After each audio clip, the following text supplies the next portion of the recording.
আজকে আমি আপনাদের সাথে পাটায় পিষা ছাড়া ২ রকমের ভর্তা নিয়ে হাজির হলাম। আসসালামু আলাইকুম সবাইকে। সবাই কেমন আছেন? আশা করি ভালো আছেন।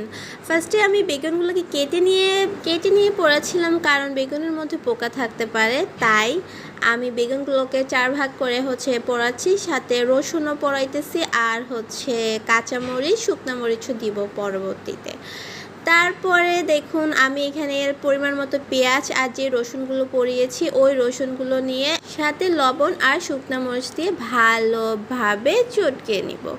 এরপর যে পোড়ানো বেগুনটি একটু সামান্য তেল দিয়ে, সামান্য না, ভিডিওতে আমি যতটুকু তেল দেখিয়েছি এর থেকেও আরেকটু বেশি তেল দিয়েছি আমি পরবর্তীতে, সরিষার তেল দিয়ে ভালোভাবে মেখে নিব। ও মাই গড, এই ভর্তাটা যে কি মজা! আমি জানি সবাই কম বেশি বেগুন ভর্তাটা খেয়েছেন বা বাসায় তৈরি করেছেন, তারপরেও আমার প্রসেসিংয়ে একটু তৈরি করে দেখবেন অসাধারণ মজা।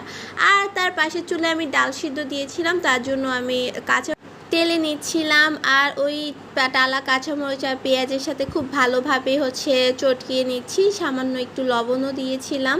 তারপরে সরিষার তেল দিয়ে ভালোভাবে চটকিয়ে নিব। যেহেতু কাঁচামরিচটি টালা হয়েছে আর টালা কাঁচামরিচের একটি আবরণ উঠে চামড়া টাইপসের, ওইটা আমি তুলে ফেলে দিয়েছি। সবাই অবশ্যই এভাবে ডাল আর বেগুন ভর্তা করে খাবেন, আশা করি সবার ভালো লাগবে।